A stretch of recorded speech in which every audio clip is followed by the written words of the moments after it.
Here with head coach Kamie Ethridge. Coach, your team enters the final week of the regular season. You guys head south down to the Beaver State to play Oregon on Friday, then Oregon State on Sunday. Another pair of top 25 teams for you. How are you guys preparing for the Ducks and the Beavers? Well, obviously a really hard road trip to finish the season.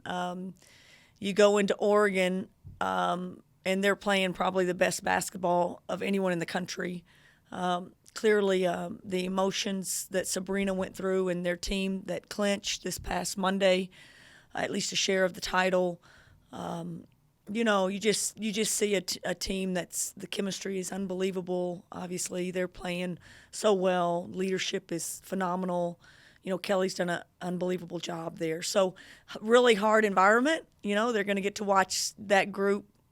It's really not their last games because they'll host, a first and second round game. So, but clearly it's a hard matchup. You go into Oregon State on a senior night for Pivot and who is one of the best players in our league. So, obviously very difficult road trip. But we just have to continue to grow as a program. And I feel like our players are still stepping on the court every single day, trying to be better than they were the last game. And I know we were disappointed in some of the execution that we had in the last game, the physicality or the lack of physicality. And I think more than anything, that's probably the message more than anything, is that the really best teams really play a physical game on both ends of the floor.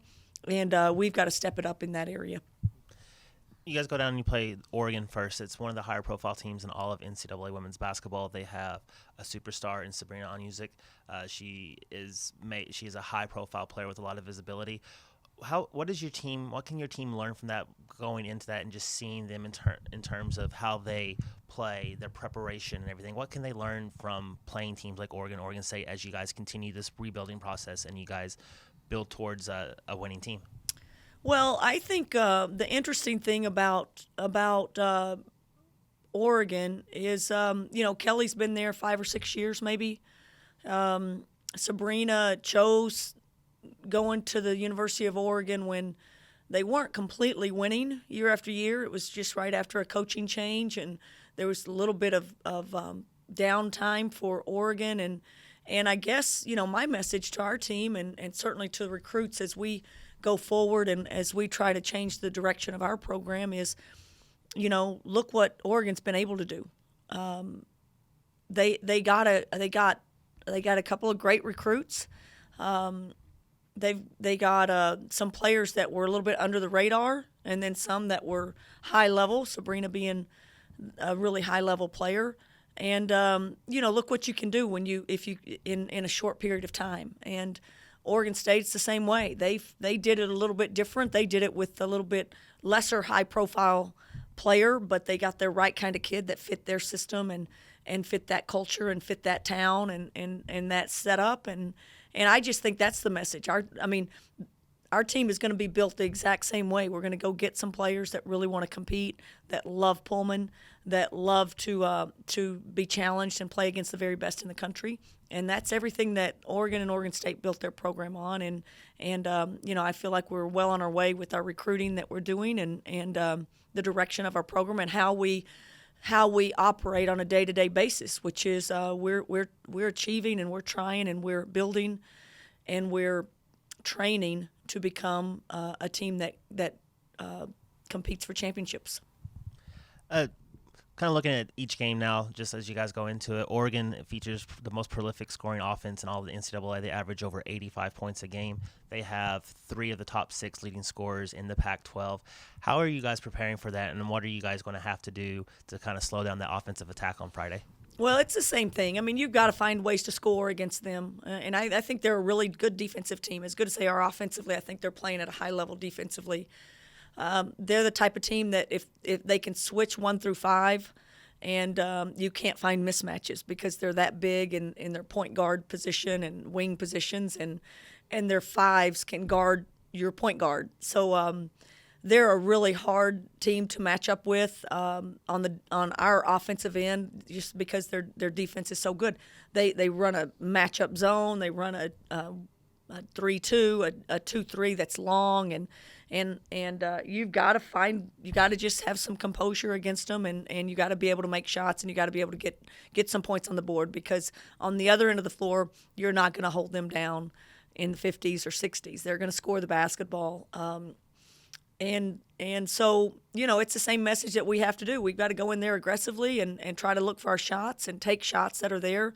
And then you got to dig in and really be physical with them and contest their first shot and make sure you don't give them two chances at it. And you just try to stay in the game. And with Oregon State, they feature a very similar offensive attack. They have two players, Destiny Slocum and Michaela Pivick, who are very strong offensive players. How is your team preparing, and how do you guys think you match up against the Beavers? Well, a little bit different. They kind of team, but really effective in what they do. They have a great freshman post player that's a 6'5", 6'6" kid that can really score and can changes them and makes them very, very hard to match up with. Slocum is one of the best point guards in the country. Physical, strong, downhill player that gets to the rim. So you've got to keep her out of the paint. Yet she can shoot the three as well. And Pivick, is just, I don't think she's underrated anymore, but just what a fantastic player. Leads the league, I think, in rebounding. Active, outside shooter, active in every phase of the game. And again, I love both of these teams have great chemistry and a great culture. So you got to go in there and again, have a little bit of a plan against both of them and how you're going to deal on balls, because both of them run a lot of on balls. But mainly, you just have to try to keep people in front of you and make contest their shots as much as possible. And again, it's all going to come down to if you can get to 70 or 75 points, and if you don't, you're not going to have a chance to win either of these games. There's going to be two more top 25 opponents for you this weekend. You guys have already set a program record with 14 games against top 25 opponents this season. You're only one of two teams, UConn being the other, that's played number 1, number 2, and number 3 currently in both polls this season. What has your team been able to learn and pull out of just this gauntlet run this gauntlet stretch that they've went against this season? Well, I think it's a great thing. We'll look back on it in a program building phase of seeing what the very best are built like and how they compete and how they play. And really, these are the teams that are running deep into the NCAA tournament, getting to the Final Four, potentially winning a national championship.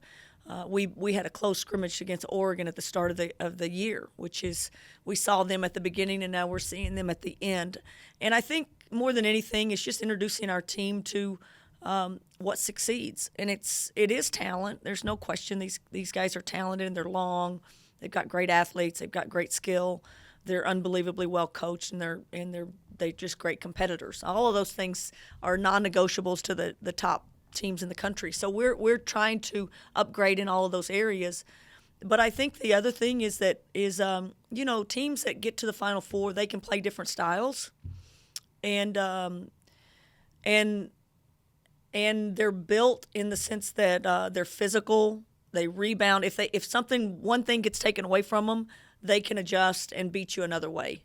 And we're still kind of one-dimensional. We have to make threes. We have to have Bobby and Nell really score for us. And if we don't, it's really hard for us to get enough points on the board to beat people. So, that's where we are in the building process of our program and how we've got to build a team that have more threats and can space the floor a little bit better. And I think that what I mentioned earlier is just the physicality of the best teams. They beat you on the defensive end. They beat you rebounding. They beat you with their aggression attacking the rim in the open court. And all of those areas are areas where we need to grow, and we need to continue to get players that are big, strong, athletic, and can do all of those talents and skill set that is required to be really great at this game. One of those players you have that is big, strong, and athletic is freshman Bella Murakatete. She's coming off of a weekend where she had 10 rebounds against UCLA. Then she came back and scored 14 points against USC. A really strong, productive weekend for the freshman. So what's contributed to her recent success, and what does she have to do in this offseason to continue to build off that and improve? Yeah, it's exciting to watch and to get to work with someone that has the talent that Bella has. Again, her fundamentals are still on a scale of 1 to 10. She's at about a 3. But she was at a 1 before, and she wants to get better at those things. It's not the most fun thing to work on daily, but it's what the off season it will really be built for. If she just continues to improve her fundamentals, her footwork, her offensive moves, her agility, her base, staying low and getting stronger, her conditioning, and again, our strength coach getting her stronger. All of those things will her skill set's just going to get better and better as she continues to play. So it is exciting. Again, that's the kind of athlete we need to go out and sign, athletes that have that kind of potential.